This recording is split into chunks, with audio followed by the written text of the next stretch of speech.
प्यारे मित्रों, हम आज पुनः उपस्थित हैं आप लोग के सामने BCom part 1 financial accounting hire purchase chapter के लेक्चर 5 को लेकर। पिछले लेक्चर्स में हमने हायर परचेज से रिलेटेड एनालिटिकल टेबल बनाने के 2 सिचुएशंस डिस्कस किए थे। पहला सिचुएशन था जब सारा डिटेल्स क्वेश्चन में दिया रहता है और हायर परचेज प्राइस और कैश प्राइस दोनों बराबर रहता है। दूसरा सिचुएशन था जब सारा डिटेल्स क्वेश्चन में दिया हो और hire purchase price cash price से ज्यादा हो।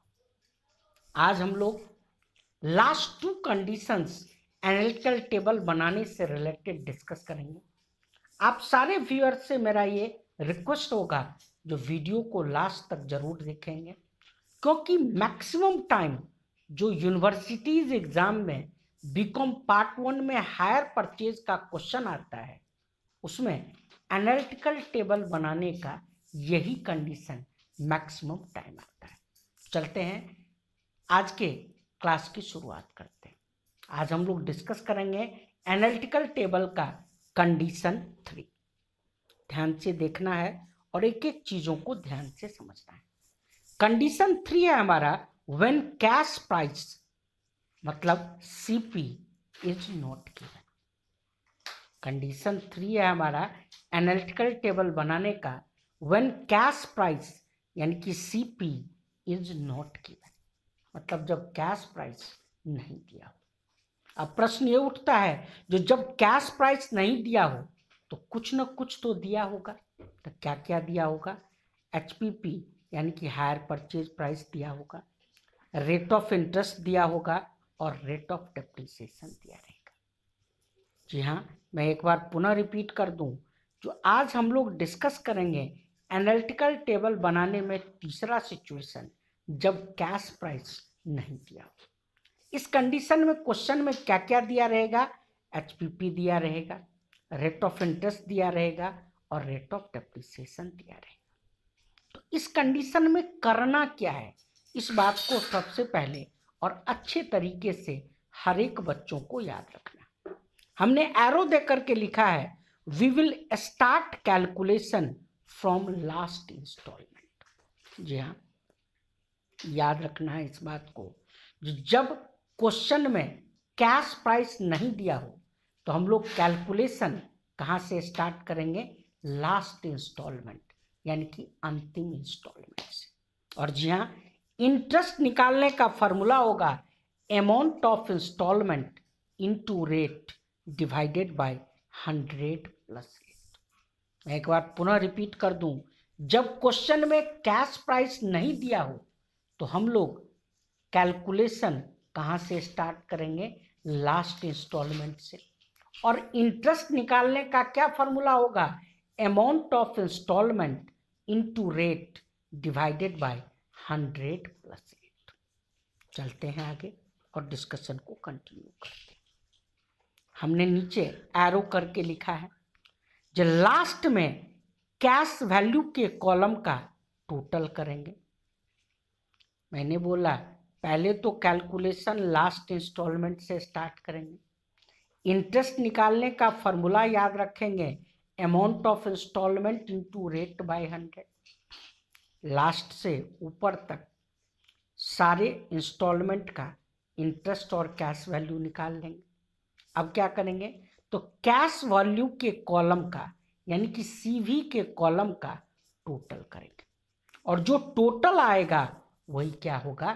कैश प्राइस होगा। क्लियर है बात? मैंने बोला जब क्वेश्चन में कैश प्राइस नहीं दिया हो तो कैलकुलेशन सबसे लास्ट इंस्टॉलमेंट से स्टार्ट करेंगे। इंटरेस्ट निकालने का फॉर्मूला होगा amount of installment into rate divided by 100 plus rate. सारे इंस्टॉलमेंट का इंटरेस्ट और कैश वैल्यू निकाल लेंगे। अब लास्ट में क्या करेंगे? तो सीवी के कॉलम का यानी कि कैश वैल्यू के कॉलम का टोटल करेंगे और जो टोटल आएगा वही हमारा क्या होगा? Cash price. चलते हैं अब एक एग्जाम्पल के थ्रू इसको समझते हैं। हमने एग्जाम्पल लिया है, जो मिस्टर मोहन ने एक स्कूटर खरीदा हायर परचेज सिस्टम पर। कब? 1 अप्रैल 2001 को। जी हाँ, मिस्टर मोहन ने एक स्कूटर खरीदा 1 अप्रैल 2001 को हायर परचेज सिस्टम पर। उन्होंने डाउन पेमेंट यानी कि इमीडिएट पेमेंट किया 20,000 और कमिटमेंट किया जो रिमेनिंग पेमेंट करेगा 3 installment of ₹15,000 each. Rate of interest दिया है 5% पर एनम और रेट ऑफ डेप्रिसिएशन है 10% पर एनम और मेथड कौन सा है? SLM यानी कि स्ट्रेट लाइन मेथड। चलिए अब इस कंडीशन में हम लोग कैसे कैसे कैलकुलेशन करेंगे उसको अच्छे तरीके से और ध्यान से समझना है। पहले तो एग्जाम्पल की बातों को दिमाग में सेट करना है। अब ध्यान से समझिए, जो हमको बनाना क्या है? Analytical table. तो पहले हमने हेडिंग दे दिया एनालिटिकल टेबल। हमने 7 कॉलम्स ड्रॉ कर दिए, year, cash price, installment, interest, cash value, depreciation और बैलेंस। पहला कॉलम पहले कंप्लीट करेंगे। पहले हमने डेट के कॉलम में, ईयर के कॉलम में डेट ऑफ परचेज लिखा यानी कि 1 अप्रैल 2001। कैश प्राइस नहीं दिया हुआ है तो नहीं लिखेंगे। इंस्टॉलमेंट के कॉलम में हमने डाउन पेमेंट का अमाउंट लिख दिया 20,000। हम लोग जानते हैं जो डाउन पेमेंट पर इंटरेस्ट नहीं लगता तो इंटरेस्ट कॉलम में डैश दे दिए। इंस्टॉलमेंट माइनस इंटरेस्ट बराबर होता है कैश वैल्यू। जब इंटरेस्ट नहीं है तो कैश वैल्यू भी कितना हो जाएगा? 20,000। डेट ऑफ परचेज को डेप्रिसिएशन भी नहीं लगता तो डेप्रिसिएशन के कॉलम में डैश दे दिए। बैलेंस अभी पता ही नहीं है क्योंकि कैश प्राइस नहीं निकाले। अब क्या करेंगे? तो बाकी का पेमेंट 3 इंस्टॉलमेंट में कर रहे हैं। तो हमने तीनों इंस्टॉलमेंट का डेट लिख दिया। पहला 31 मार्च 2002, दूसरा 31 मार्च 2003 और तीसरा 31 मार्च 2004। जब हायर परचेज प्राइस और कैश प्राइस दोनों दिया रहता है तब हमारे मन में कन्फ्यूज़न आती है। जो अगर बराबर है तो CV में लिखते हैं और ज़्यादा है तो इंस्टॉलमेंट। यहाँ कैश प्राइस तो है ही नहीं जो कंपेयर करेंगे। तो जो भी पेमेंट किया है वो हमने कहाँ लिख दिया?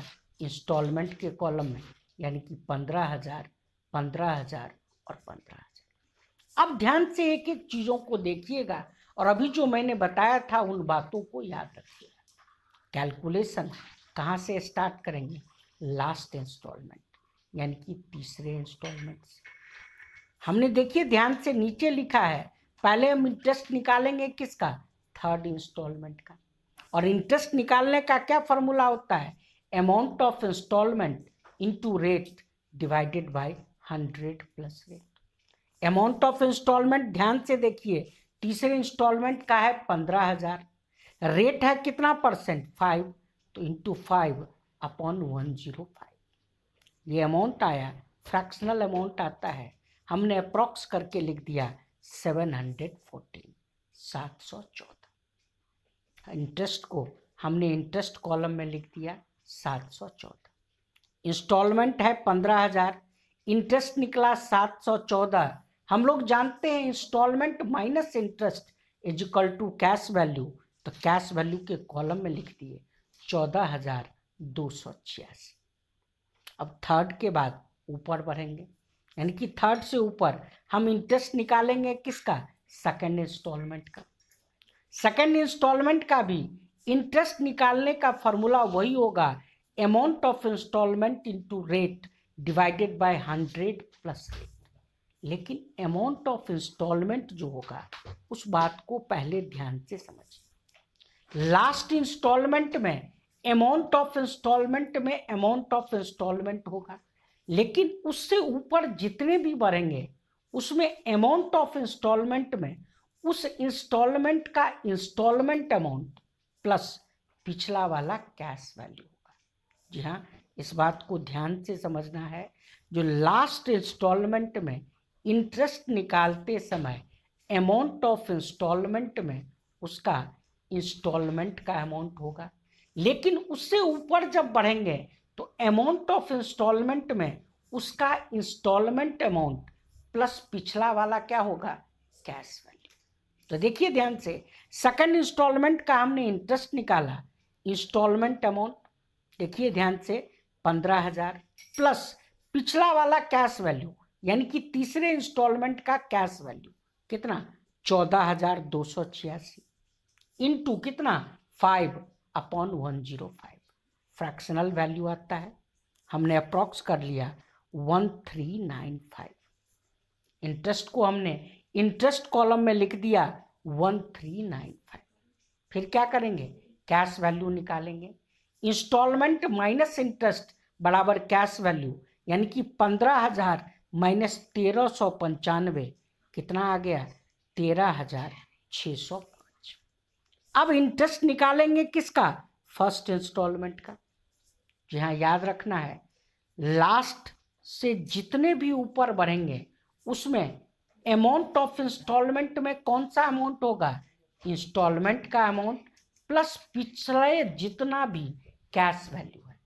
तो फर्स्ट इंस्टॉलमेंट का इंटरेस्ट निकलेगा, इंस्टॉलमेंट का अमाउंट यानी कि 15,000 प्लस पिछला वाला दोनों कैश वैल्यू यानी कि 13,605 प्लस 14,286 इंटू 5/105। ये अमाउंट आया, अप्रॉक्स करके हमने लिखा 2042। हमने इंटरेस्ट कॉलम में अमाउंट लिख दिया 2042।